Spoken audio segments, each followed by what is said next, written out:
മിശിഹായിൽ പ്രിയമുള്ള സഹോദരി സഹോദരന്മാരെ, പ്രിയമക്കളെ, ഈ പ്രഭാതത്തിൽ ജോബിന്റെ പുസ്തകം 42-ാം അധ്യായം 5 മുതൽ വാക്യങ്ങൾ നമുക്കെടുക്കാം. Book of Job chapter 42 verses 5 onwards. അങ്ങയെക്കുറിച്ച് ഞാൻ കേട്ടിട്ടേ ഉണ്ടായിരുന്നുള്ളൂ, എന്നാൽ ഇപ്പോൾ എന്റെ കണ്ണുകൾ അങ്ങയെ കാണുന്നു. ജോബ് അനവധി ദുരിത അനുഭവങ്ങളിലൂടെ കടന്നു. അതിന്റെ കാരണം മനസ്സിലാക്കുവാൻ തനിക്ക് സാധിച്ചു. കഷ്ടതകളുടെ കാരണം മനസ്സിലാക്കാതെ തന്നെ മനസ്സമാധാന അനുഭവമാക്കുവാൻ ജോബിന് സാധിച്ചു. കഷ്ടത ഉള്ളപ്പോൾ തന്നെ സമാധാനം അനുഭവമാക്കി. കഷ്ടതകളുള്ളപ്പോൾ തന്നെ ദൈവസാന്നിധ്യം നേരിട്ട് അനുഭവമാക്കിയതിനാലാണ് ഈ നേട്ടമുണ്ടായത്. ദൈവത്തെ നേരിട്ടറിയുവാൻ സാധിച്ചതാണ് ജോബിന് അനുഗ്രഹം ലഭിക്കുവാൻ കാരണം. പ്രിയമുള്ളവരെ, പ്രശ്നങ്ങളുള്ള ലോകത്തിലാണ് നമ്മൾ ജീവിക്കുന്നത്. ഒരു പ്രശ്നം തീർന്നാൽ മറ്റൊന്ന് മുൻപിൽ വരും. അവയെ ജയിക്കാനുള്ള കരുത്താണ് ആവശ്യം. ദൈവത്തോടുകൂടി ജീവിക്കുന്നവർക്ക് മാത്രമേ അത് ലഭിക്കൂ. ജോബ് ആദ്യം ദൈവത്തെക്കുറിച്ച് കേട്ടിരുന്നതേയുള്ളൂ. ഇപ്പോൾ സ്വന്തം അനുഭവത്തിൽ ദൈവത്തെ കണ്ടു.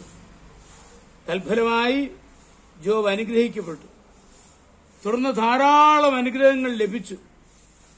ആപത്തുകളുടെ നടുവിൽ നിന്നുകൊണ്ട് ദൈവസാന്നിധ്യം അനുഭവിച്ച് സമാധാനം സ്വന്തമാക്കിയ ജോബിന് തുടർന്ന് സമൃദ്ധിയുടെ കാലങ്ങൾ ലഭിച്ചു.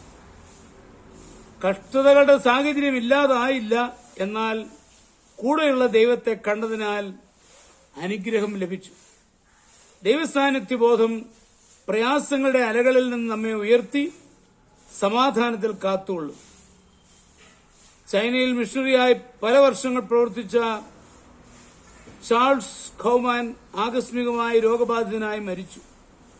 എങ്കിലും ഭാര്യ ദുഃഖത്തിൽ തകർന്നു പോയില്ല. കൂടെയുള്ള ഈശോയുടെ സാമീപ്യം അനുഭവിച്ചതിനാൽ ധൈര്യപ്പെട്ട് പ്രവർത്തിച്ചു. സ്വന്തം അനുഭവങ്ങളും വിശ്വാസങ്ങളും പുസ്തക രൂപത്തിലാക്കി. ആ പുസ്തകങ്ങൾ വായിച്ച് ധാരാളം പേർ ധൈര്യം പ്രാപിക്കുന്നു. പ്രയാസങ്ങളുടെ സാഹചര്യം മാറ്റപ്പെട്ടില്ലെങ്കിലും ക്രൈസ്തവൻ അതിനുള്ളിൽ സമാധാനം കണ്ടെത്തും.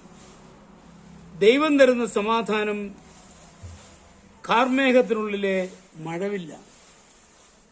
നമ്മുടെ കർത്താവ് മിശിഹായുടെ കൃപയും പിതാവായ ദൈവത്തിന്റെ സ്നേഹവും പരിശുദ്ധാത്മാവിന്റെ സഹവാസവും പരിശുദ്ധ അമ്മയുടെ മധ്യസ്ഥതയും നിങ്ങളെല്ലാവരോടും കൂടി ധാരാളമായിട്ടുണ്ടായിരിക്കും, എപ്പോഴും എപ്പോഴും എന്നേക്കും. ആമേൻ.